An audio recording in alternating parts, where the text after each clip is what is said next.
Hello friends, welcome to BSK competitive Adda YouTube channel.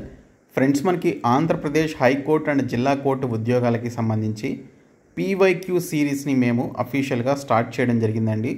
English language and GK జిఎస్కి సంబంధించి previous ఎగ్జామ్స్లో court పరీక్షల్లో అడిగినటువంటి క్వశ్చన్స్కి సంబంధించి కంప్లీట్ ఎక్స్ప్లెనేషన్తో కూడినటువంటి క్లాసెస్ అయితే డైలీ చేయడం జరుగుతుంది. కాబట్టి ప్రతి ఒక్కరు కూడా మన ఛానల్ని ఫాలో అవ్వండి. వీడియో చూస్తున్నటువంటి వారు వీడియోని లైక్ చేసి ఛానల్ని సపోర్ట్ చేయండి. చాలామంది వీడియోస్ చూస్తున్నారు కానీ లైక్ చేయట్లేదు.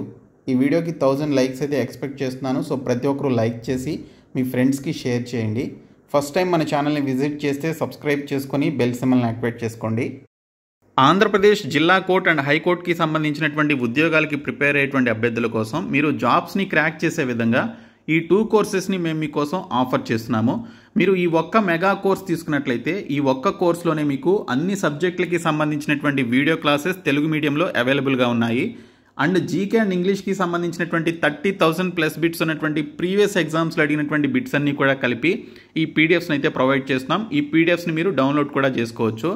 ఇంకా 2022లో జరిగినటువంటి 25 ప్రీవియస్ పేపర్స్ ఏవైతే ఉన్నాయో ఇంగ్లీష్ అండ్ తెలుగు మీడియంలో మేము మీకు ప్రీవియస్ పేపర్స్ కూడా ప్రొవైడ్ చేస్తున్నాము.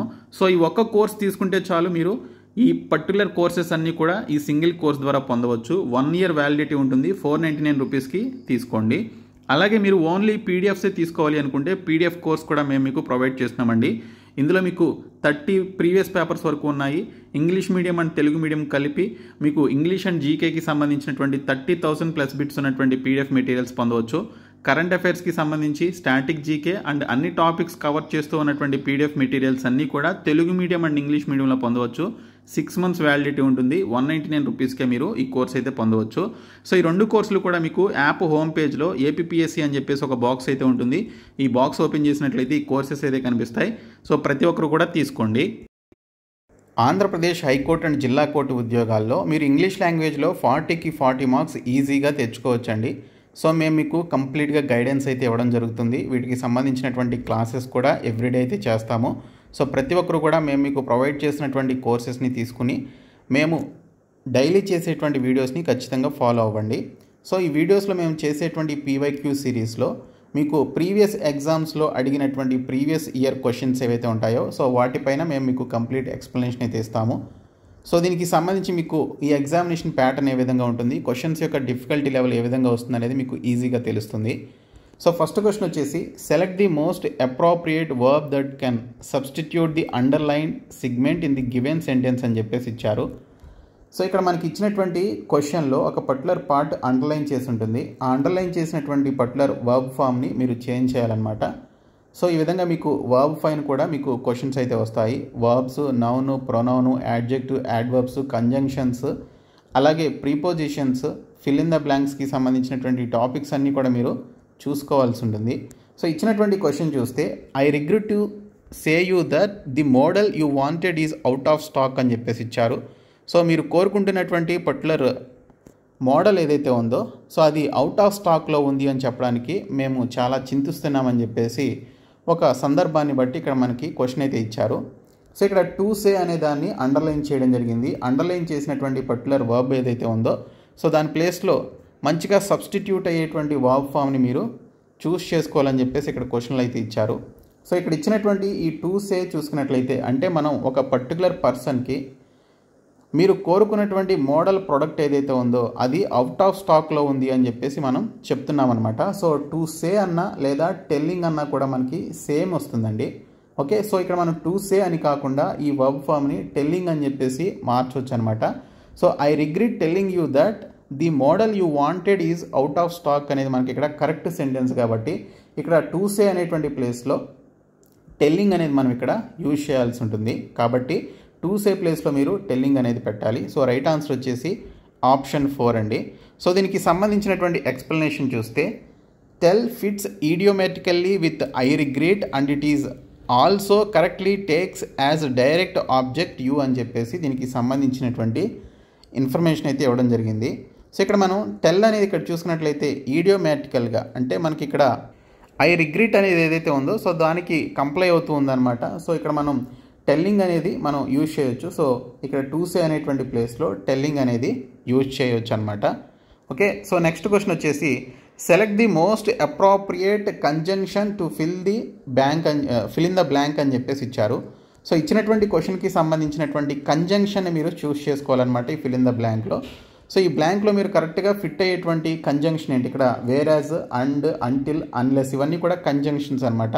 సో కంజంక్షన్ అంటే ఏంటి, రెండు పర్టికులర్ స్టేట్మెంట్స్ని లేదా ఒక రెండు పర్టికులర్ సెంటెన్సెస్ని కలిపేటువంటి దాన్ని కంజంక్షన్ అని చెప్పేసి అంటాము. కాబట్టి మీరు కంజంక్షన్కి సంబంధించిన రూల్స్ ఖచ్చితంగా చూసుకోవాలి.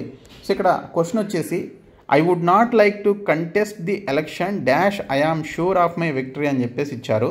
అంటే నేను గెలుస్తానో లేదో నాకు డౌట్గా ఉంది, కాబట్టి నేను ఎలక్షన్లో కంటెస్ట్ చేయను అని చెప్పేసి ఇక్కడ మనకి ఇచ్చినటువంటి స్టేట్మెంట్ యొక్క మీనింగ్ అయితే తెలుస్తుంది. కాబట్టి ఇక్కడ చూసుకుంటే ఇది ఒక డౌట్తో కూడినటువంటి సెంటెన్స్ అనమాట. సో నేను గెలుస్తానో లేదో తెలీదు, అందుకే నేను ఎలక్షన్లో పోటీ చేయదలుచుకోలేదు అనేది ఇక్కడ మనకి ఇచ్చినటువంటి sentence. So I would not like to contest the election unless I am sure of my victory అని చెప్పేసి ఇక్కడ ఇచ్చారు. సో నేను గెలుస్తాను అని నాకు తెలిసేంత వరకు కూడా నేను ఎలక్షన్లో కంటెస్ట్ చేయను అనేది మనకి ఇక్కడ. సో దీనికి సంబంధించినటువంటి ఇన్ఫర్మేషన్ కాబట్టి ఇక్కడ మనం అన్లెస్ అనేది యూజ్ చేయాలి. ఓకే, సో అన్లెస్ అనేది కరెక్ట్గా ఫిట్ అయ్యేటువంటి కంజంక్షన్ అనమాట. సో ఇక్కడ మీరు చూసుకున్నట్లయితే option 4 right answer. Unless is used to express A condition. So ఇది ఒక కండిషన్ అనమాట. సో కండిషన్ ఏంటి, సో నేను గెలుస్తానో లేదో నాకు తెలిసినంత వరకు కూడా, నాకు తెలియనంత వరకు కూడా నేను ఎలక్షన్లో కంటెస్ట్ అయితే చేయను అనేది ఇక్కడ మనకి ఇచ్చినటువంటి స్టేట్మెంట్ కాబట్టి, సో ఇది ఒక పర్టికులర్ కండిషన్ గురించి తెలియజేస్తుంది కాబట్టి ఇక్కడ మనం అన్లెస్ అనేది యూజ్ చేయాల్సి ఉంటుంది. సో కంజంక్షన్ అంటే ఏంటనేది చూస్తే a conjunction is a word that joins two parts of a sentence. So నేను ఆల్రెడీ చెప్పాను కదా, సో కంజంక్షన్ అనేది ఒక వర్డ్ అనమాట. అన్లెస్ కానీ, వేరాజ్ కానీ, అండ్ కానీ, అంటిల్ కానీ, సో ఇవన్నీ కూడా కంజంక్షన్కి సంబంధించినటువంటి కొన్ని వర్డ్స్. సో ఇది రెండు సెంటెన్సెస్ని జాయిన్ చేసేటువంటి పర్టికులర్ వర్డ్నే మనం ఇక్కడ కంజంక్షన్ అని చెప్పేసి అంటాం. So these parts can be words, phrases or clauses. Okay, so ఈ పర్టికులర్ పార్ట్స్ ఏవైతే ఉంటాయో, కంజంక్షన్కి సంబంధించినటువంటి పార్ట్స్ ఏవైతే ఉంటాయో అవి వర్డ్స్ అవ్వచ్చు, లేదా ఫ్రేజెస్ అవ్వచ్చు, లేదా క్లాజెస్ కూడా అవ్వచ్చు అనమాట. సో వాటిని మనం కంజంక్షన్స్ అని చెప్పేసి అంటాం. సో ఇచ్చినటువంటి క్వశ్చన్కి రైట్ ఆన్సర్ వచ్చేసి ఆన్సర్ 4 అన్లెస్ అనేది right answer. Next question select the most appropriate synonym of the given word అని చెప్పేసి ఇచ్చారు. సో ఈ పర్టికులర్ క్వశ్చన్కి సంబంధించి ఈ వర్డ్కి సంబంధించినటువంటి సినానిమ్ అయితే అడిగారు.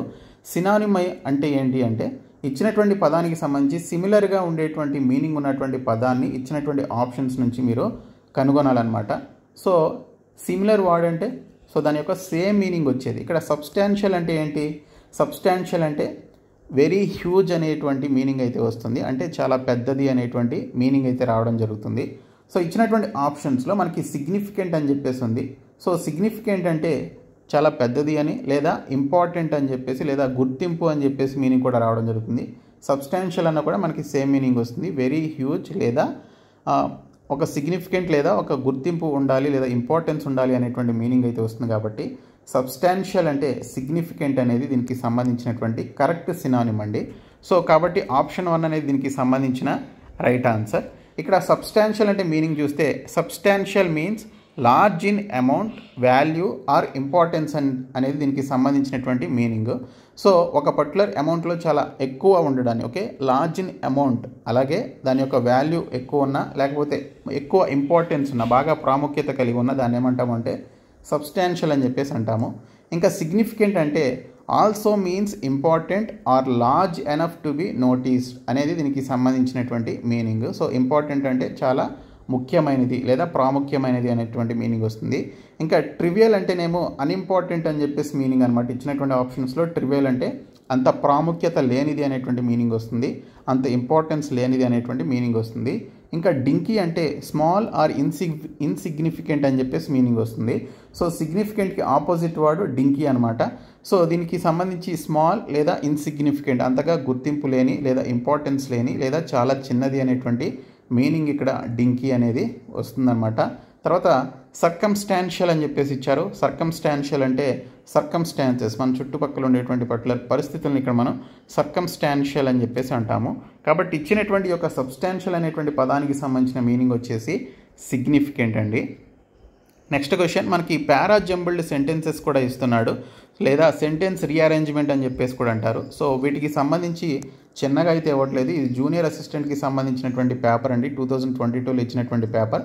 సో ఇదే పేపర్లో మనకి సేమ్ ఇలాంటి క్వశ్చన్సే రెండు అయితే రావడం జరిగింది, సెంటెన్స్ రీఅరేంజ్మెంట్ లేదా పారా జంబుల్డ్ సెంటెన్సెస్కి సంబంధించి. సో ఇవి మీకు ఏ విధంగా అటెంప్ట్ చేయాలనేది చూసుకున్నట్లయితే మనకి క్వశ్చన్ ఇస్తాడు, sentence of a paragraph are given below in jumbled order. అంటే ఒక పర్టికులర్ ఆర్డర్లో అయితే లేవు, జంబుల్డ్ అయి ఉన్నాయన్నమాట. సో పైది కిందకి, కిందది పైకి, ఈ విధంగా ఒక సీక్వెన్స్లో అయితే, ఒక ప్రాపర్ ఫార్మాట్లో అయితే ఈ పర్టికులర్ స్టేట్మెంట్స్ అయితే ఉండవు.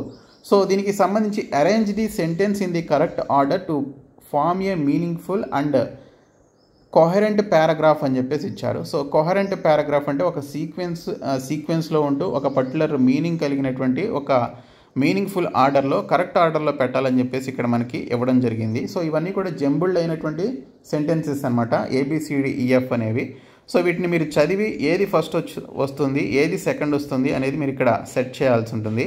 సో ఇచ్చినటువంటి ఆప్షన్స్ మీరు చదివి దాన్ని బట్టి వీటికి సంబంధించినటువంటి ఆన్సర్ అయితే చేయాలి. సో దీనిపైన నేను సపరేట్గా వీడియో అయితే చేస్తాను. సో దీనికి సంబంధించినటువంటి రైట్ ఆన్సర్ చూసుకున్నట్లయితే మనకి ఆప్షన్ 2 DACBFE అనేది దీనికి సంబంధించినటువంటి రైట్ ఆన్సర్ అనమాట. సో ఇదంతా చదివి చాలా టైం అవుతుంది. నేను జంబుల్డ్ సెంటెన్సెస్ని మీరు ఏ విధంగా ఆన్సర్ చేయాలనేది సపరేట్ వీడియో అయితే చేస్తాను. సో కాబట్టి మీరు ఈ పర్టికులర్ టాపిక్కి సంబంధించి కొంచెం వెయిట్ చేయండి. ఓకే, సో నెక్స్ట్ క్వశ్చన్ వచ్చేసి select the most appropriate conjunction to fill in the blank అని చెప్పేసి ఇచ్చారు. మళ్ళీ కంజంక్షన్ మీద మనకు వచ్చినటువంటి సెకండ్ క్వశ్చన్ అండి ఇది. సో ఇక్కడ చూసుకుంటే the Netherlands team lost the series dash they were inconsistent in the field. Okay, so ఇక్కడ చూసుకుంటే నెదర్లాండ్స్ అనేటువంటి పర్టికులర్ టీము సిరీస్లో ఓడిపోయిందనమాట. ఎందుకంటే వాళ్ళు ఫీల్డ్లో, ఓకే, గ్రౌండ్లో వాళ్ళు చాలా ఇన్కన్సిస్టెంట్గా పర్ఫామ్ చేయడం వల్ల వాళ్ళు ఆ సిరీస్ని కోల్పోవడం జరిగింది, ఆ సిరీస్ని లాస్ అవ్వడం జరిగింది అనేది ఇక్కడ మనకి ఇచ్చినటువంటి సెంటెన్స్. సో ఇక్కడ ఒక బ్లాంక్ అయితే ఇచ్చాడు. ఈ బ్లాంక్లో ఏది పర్టికులర్గా మనకి ఏ వర్డ్ కంజంక్షన్ కింద మనం ఇక్కడ యూజ్ చేయొచ్చు అని చెప్పేసి మీరు ఇక్కడ ఆన్సర్ అయితే చేయాలి. So the Netherlands team lost the series because అంటే ఎందుచేతనంటే they were inconsistent in the field. వాళ్ళు ఫీల్డ్లో ఇన్కన్సిస్టెంట్గా సరిగ్గా పర్ఫామ్ చేయలేకపోవడం వల్ల ఒక మ్యాచ్లో మంచిగా పర్ఫామ్ చేసి ఆ తర్వాత మళ్ళీ మంచిగా పర్ఫామ్ చేయకుండా ఉండడం వల్ల, అంటే కన్సిస్టెన్సీ అనేది లేదు. ఓకే, ఒక మ్యాచ్లో మంచిగా పర్ఫామ్ చేస్తే మరొక మ్యాచ్లో డౌన్ అవుతున్నారు వారి యొక్క పర్ఫార్మెన్స్లో. సో ఈ విధంగా చూస్తే వారు ఇన్కన్సిస్టెంట్గా ఉండడం వల్ల వారు సిరీస్ని లాస్ అవ్వడం జరిగింది. సో కాబట్టి ఇక్కడ మనం బికాజ్ అనేది ఖచ్చితంగా యూజ్ చేయాల్సినటువంటి వర్డ్ అనమాట. సో ఇది కంజంక్షన్ కింద కరెక్ట్గా ఫిట్ అవుతుంది. సో ఇక్కడ చూసుకుంటే మనకి because is a conjunction, specifically A subordinating conjunction అని చెప్పేసి అంటారు. ఇది ఒక సబార్డినేటింగ్ కంజంక్షన్ అని చెప్పేసి ఇక్కడ మనం అనుకోవచ్చు అనమాట ఈ బికాజ్ అనేది. So this clause explains why the Netherlands team lost the series linking cause and effect. Okay, so కారణం ఏంటి, ఓకే, దాని యొక్క ప్రభావం ఏంటి అనేది ఇక్కడ తెలుపుతుంది అనమాట. నెదర్లాండ్స్ టీమ్ ఆ సిరీస్ని లాస్ అవడానికి సంబంధించి కాజ్ అండ్ ఎఫెక్ట్ అనేటువంటిది లింక్ అయి ఉంది కాబట్టి, సో అలాంటి లింకేజెస్ గురించి మనం మాట్లాడేటప్పుడు, ఓకే, పర్టికులర్ లింకింగ్ కలిగినటువంటి యొక్క కాజ్ అండ్ ఎఫెక్ట్కి సంబంధించినటువంటి వాటి గురించి మాట్లాడేటప్పుడు మనం ఇక్కడ బికాజ్ అనేది యూజ్ చేస్తాము. సో ఇక్కడ మనం చూసుకున్నట్లయితే ఇచ్చినటువంటి ఈ పర్టికులర్ సెంటెన్స్ని బట్టి ఈ ఆప్షన్స్లో బికాజ్ అనేది కరెక్ట్గా ఫిట్ అవుతుంది కాబట్టి option 1 right answer. Next question select the most appropriate option to fill in the blank అని చెప్పేసి ఇచ్చారు. సో అప్రోప్రియేట్ ఆప్షన్ అన్నాడు. సో ఇక్కడ కంజంక్షన్ అని కానీ లేకపోతే ప్రీపోజిషన్ అని కానీ ఏమి యూజ్ చేయలేదు. సో దీనికి మీరు చదివి ఏది కరెక్ట్గా ఫిట్ అవుతుంది అనేది మీరు ఆన్సర్ చేయాలి. సో ఇక్కడ క్వశ్చన్ చూస్తే she noticed him dash away from the garden in a hurry. Okay, so ఒక అమ్మాయి చూసిందనమాట, వాళ్ళ యొక్క గార్డెన్లో ఒక పర్సన్ చాలా కంగారుగా వెళ్తున్నట్లుగా గమనించిందనమాట. She noticed him dash away from the garden in a hurry అని చెప్పేసి ఇవ్వడం జరిగింది. సో ఇక్కడ డాష్ అని చెప్పేసి ఇచ్చారు. సో అతను ఎలా వెళ్తున్నాడు, ఇన్ ఏ హర్రీ, గార్డెన్లో ఇన్ ఏ హర్రీతో వెళ్తున్నాడు అంటే చాలా కంగారుగా వెళ్తున్నాడు, చాలా ఫాస్ట్గా వెళ్తున్నాడు అనేది వస్తుంది కాబట్టి, సో గార్డెన్లో స్లై అవుతారా, స్టాప్ అవుతారా, షో అవుతారా, ఇవేమీ అవరు. సో రన్ చేస్తారు కాబట్టి, అంటే నడుచుకుంటూ వెళ్ళడం లేదా పరిగెత్తుకుంటూ వెళ్ళడమో చేస్తారు కాబట్టి ఇక్కడ. సో ఇచ్చినటువంటి క్వశ్చన్ని బట్టి చూసుకుంటే రన్ అనేది దీనికి సంబంధించినటువంటి రైట్ ఆన్సర్ అండి. సో ఇక్కడ మనం ఇచ్చినటువంటి ఆప్షన్స్కి సంబంధించి అవి ఏ విధంగా ఫిట్ అవుతాయి లేదనేది చూస్తే stop, sly and show do not fit in the context. So ఇచ్చినటువంటి పర్టికులర్ క్వశ్చన్కి సంబంధించిన కాంటెక్స్ట్ని ఒకసారి అబ్జర్వ్ చేస్తే ఈ 3 ఆప్షన్స్ అనేవి దీనికి కరెక్ట్గా ఫిట్ అయ్యేటువంటి ఆప్షన్స్ అయితే కాదు.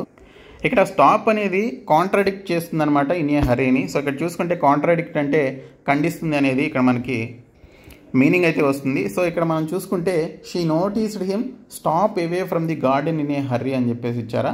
సో తను నోటీస్ చేసింది అంటే అబ్జర్వ్ చేసింది అనేది అంటాం, కానీ ఇక్కడ స్టాప్ చేసింది అనేది మనం యూజ్ చేయకూడదు. కాబట్టి ఇక్కడ తను ఆ పర్టికులర్ పర్సన్ హర్రీగా వెళ్ళడం గమనించింది కాబట్టి రన్ అనేది యూజ్ చేస్తాము. ఇంకా sly is an adjective not a verb, grammatically incorrect అనేది దీనికి సంబంధించినటువంటి ఆ పర్టికులర్ ఆప్షన్ యొక్క ఇన్ఫర్మేషన్ అండి. తర్వాత show makes no sense in the context అని చెప్పేసి ఇచ్చారు. ఇక్కడ షో అనేది ఏదైతే ఉందో అది అసలు ఈ కాంటెక్స్ట్కి అసలు సెన్సే లేదనమాట, ఇందులో యూజ్ చేయడానికి ఆ పర్టికులర్ వర్డ్కి ఈ సెంటెన్స్కి అసలు సంబంధమే లేదు.